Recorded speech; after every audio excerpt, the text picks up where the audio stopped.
너 참 독특하다. 넌 연구 대상이야. 이런 말 한 번쯤은 들어보셨죠? 근데 정작 본인은 그 말이 아무렇지 않은 느낌이요. 하도 들어 새삼스럽지도 않고 특별하지도 않아요. 근데 오늘 이 영상 보고 나면 그 말이 다르게 들릴 거예요. 그 말을 듣는 이유, 뇌과학으로 같이 파헤쳐 볼게요. 물론 모든 고지능자가 이런 건 아니지만 일부에게서 반복적으로 나타나는 경향입니다. 첫 번째, 직설적이고 솔직해서 돌려 말하지 못합니다. 사실을 말했을 뿐인데 상대방이 상처받고 왜 저렇게 눈치가 없어, 재수 없어 라는 말 혹시 들어본 적 있으신가요? 말하고 나서 내가 뭘 잘못한 거지 싶었던 그 순간이요. 심리학자 린다 실버먼의 연구에 따르면 고지능자일수록 직접적이고 솔직한 소통 방식을 선호하는 경향이 강하게 나타난다고 해요. 고지능자의 뇌는 이걸 말하면 상대방이 어떻게 느낄까 보다 이게 맞는 말인가를 먼저 처리하거든요. 거짓말이나 과장이 논리적으로 비효율적이라고 느끼기 때문에 돌려 말하는 게 오히려 더 어색한 거예요. 그래서 친구가 나 오늘 발표 어땠어? 라고 물었을 때 잘했어가 먼저 나오는 게 아니라 중간에 좀 버벅였어가 먼저 나오는 이유입니다. 사실 친구는 이미 자신이 버벅였다는 걸 알아요. 그냥 위로받고 싶어서 물어본 거거든요. 근데 고지능자의 뇌는 그 순간에도 사실을 먼저 출력해요. 상대방이 원하는 게 뭔지 모르는 게 아니에요. 그냥 사실이 아닌 말이 입 밖으로 안 나오는 거예요. 내가 뭘 잘못한 거지? 나한테 어떠냐고 물어서 나의 생각을 말한 건데. 그럼 물어보질 말던지. 그래서 이런 상황이 오면 마음에 없는 말을 하기보다 그냥 무덤덤한 표정으로 입을 닫아요. 거짓말을 하느니 차라리 침묵을 선택하는 거예요. 그게 주변에선 왜 저렇게 차갑지? 로 보이기도 하죠. 근데 차가운 게 아니에요. 거짓말을 못하는 거예요. 재수 없는 게 아니에요. 당신의 뇌가 가장 정직하게 작동하고 있는 거예요. 두 번째, 불공평한 상황을 그냥 넘깁니다. 직장에서 이런 상황 낯설지 않으실 거예요. 잡무는 항상 같은 사람한테만 몰리고 내가 낸 아이디어가 어느새 상사 아이디어가 되어 있고 프로젝트가 잘못되면 책임은 아래로 내려오는 그 상황이요. 하버드대학교 조슈아 그린 교수의 도덕인지 연구에 따르면 인지 능력이 높을수록 불공평한 상황에 더 강하게 반응하는 경향이 있다고 해요. 고지능자의 뇌에는 옳고 그름을 판단하는 도덕적 추론 회로가 평균보다 훨씬 민감하게 설정되어 있거든요. 그러니 다른 사람들이 그냥 지나치는 상황도 이 뇌는 자동으로 이건 공평한가? 라는 판정을 내려버리는 거예요. 고지능자의 뇌에는 공평함 감지기가 달려 있어요. 누구나 다 있는 건데 고지능자의 뇌는 특별히 감도가 높게 설정되어 있는 거예요.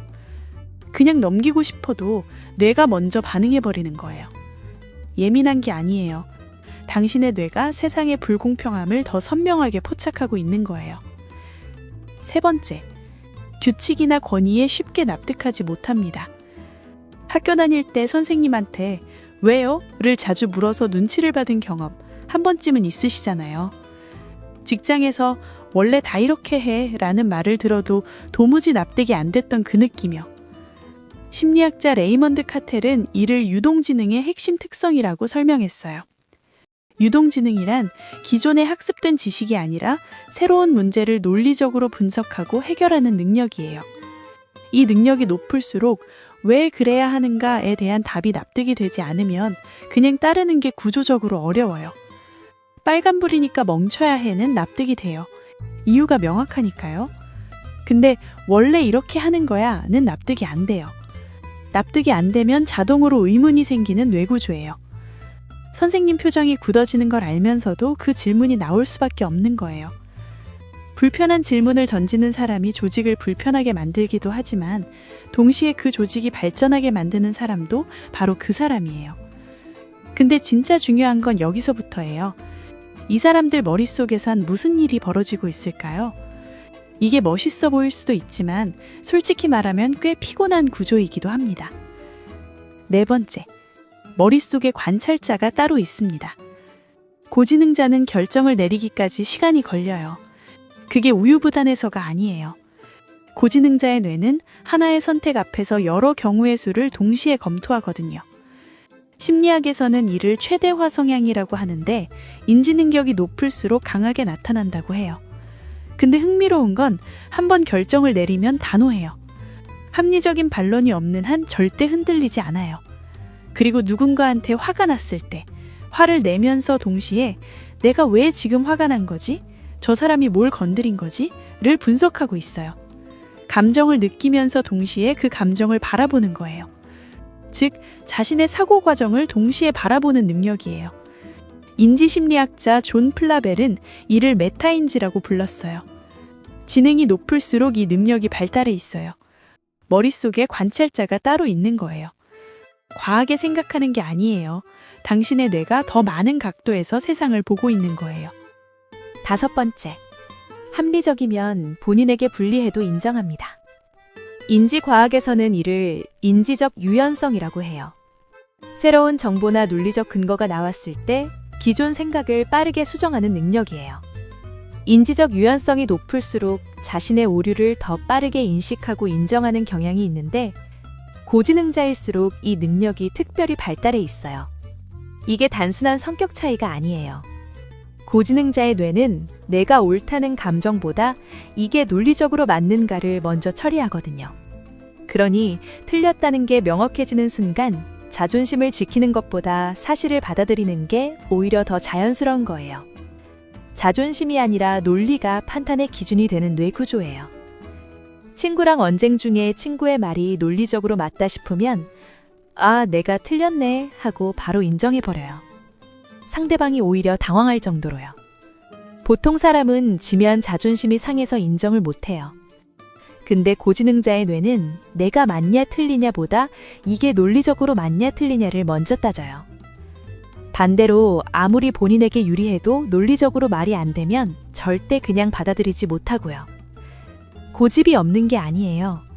당신의 뇌가 자존심보다 진실을 먼저 선택하도록 설계되어 있는 거예요. 6번째, 혼자 있을 때 가장 선명해집니다. 고지능자가 혼자 있는 걸 편하게 느끼는 건 사람을 싫어해서가 아니에요. 유행어나 인기 드라마, 연예인 가십 같은 주제로 대화가 흘러갈 때 이들의 뇌는 그 대화에 자연스럽게 끼어들기가 어렵습니다. 단순히 관심이 없기 때문이죠. 그러다 보니 자연스럽게 겉돌게 되고 사람들 속에 있어도 혼자인 것 같은 기분이 드는 거예요. 하지만 그렇다고 주눅들지는 않아요. 그런 가벼운 흥미가 자신에게는 중요하지 않다는 걸 본능적으로 알거든요. 오히려 깊이 있는 대화가 시작되는 순간 태도는 완전히 달라집니다. 본인의 관심 분야 얘기가 나오면 대화의 주도권을 자연스럽게 잡아요. 그 순간만큼은 누구보다 말이 많아지고 눈빛부터 달라지거든요. 또한 이들은 혼자 있을 때 중얼중얼 혼잣말을 내뱉곤 합니다. 러시아 심리학자 비고츠키는 이 혼잣말을 사적 언어라고 불렀어요. 소리내어 생각을 정리할 때 정보가 더 빠르게 처리되고 오래 기억된다는 원리입니다. 뇌과학에서는 이를 인지부화라고 설명해요. 고지능자의 뇌는 대화 하나하나에서 패턴을 읽고 맥락을 파악하고 의미를 분석하거든요. 그러니 소모적인 대화보다 혼자만의 시간이 훨씬 편하고 선명하게 느껴지는 것입니다. 결코 내향적인 게 아니에요. 당신의 뇌가 혼자 있을 때 가장 선명하게 작동하는 거예요. 7번째, 지적 유머에만 반응합니다. 주변 사람들이 다 웃는데 나만 하나도 안 웃긴 상황. 반대로 혼자 웃음이 터졌는데 사람들이 뭐가 웃긴 거야? 하며 이상하게 쳐다보는 상황. 고지능자라면 두 가지 다 경험해 보셨을 거예요. 고지능자의 유머는 일종의 지적 유희에 가깝습니다. 사실 유머는 단순히 재미있는 게 아니라 굉장히 복잡한 뇌 작업이에요. 언어의 다중적 의미를 동시에 처리하고 예상을 빗나가는 패턴을 순간적으로 감지하기 때문입니다. 복잡한 개념이나 철학적 아이디어를 비틀거나 연결하는 순간 그 찰나의 연결고리에서 웃음이 터지는 것이죠. 심리학에서는 이를 하이브로우 유머라고 해요. 언어적 패턴 인식 능력과 추상적 사고력이 높을수록 이런 유머에 강하게 반응하는 경향이 있습니다. 2017년 인스브루크 대학교 연구에서도 지능과 지적 유머의 상관관계가 매우 높게 나타났어요. 그러니 남들과 웃음 포인트가 다르다고 해서 이상하게 생각하지 마세요.